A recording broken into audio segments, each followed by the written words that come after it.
সাম্প্রতিক সময়ের নানা পরিস্থিতিতে স্থবির হয়ে পড়েছে পোল্ট্রি খাতের উৎপাদন ও বিপণন ব্যবস্থা। আমি এই মুহূর্তে আছি নোয়াখালী জেলার সদর উপজেলার বিনোদপুর ইউনিয়নের একটি খামারে। এই এলাকায় এই খামারটি ছাড়াও আরো বেশ কয়েকটি খামার রয়েছে। আমি কথা বলেছি এখানে যারা খামারি রয়েছেন তাদের সাথে। তারা জানিয়েছেন বর্তমান সময়ে তাদের উৎপাদিত মুরগি ও ডিম সঠিকভাবে পরিবহন করতে না পারায় তারা অনেকটা বাধ্য হয়ে ন্যায্য মূল্যেরও কম দামে তারা বিক্রি করতে হচ্ছে। তো আমি কথা বলেছি খামারিদের সাথে। খামারিরা জানিয়েছেন বর্তমান সময়ে আসলে তাদের উৎপাদিত মুরগি এবং ডিম তারা অন্য জায়গায় সরবরাহ করতে না পারায় মূলত এই জটিলতায় পড়তে হয়েছে।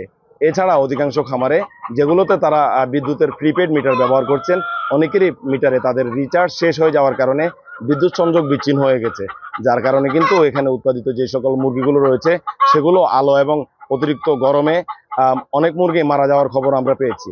তো পোলট্রি খামারি যারা রয়েছেন তারা বলছেন চলমান পরিস্থিতিতেও যদি তাদের খাবারের যে দাম রয়েছে সেগুলো যদি অন্য সময় থেকে তুলনামূলকভাবে কোনোভাবে কমিয়ে আনে সরকার, তাহলে আসলে তারা এই খামার তারা টিকিয়ে রাখতে পারবেন। তো এই ছিল নোয়াখালীর বাজারের মুরগি এবং ডিমের পরিস্থিতির আমার কাছে সবশেষ।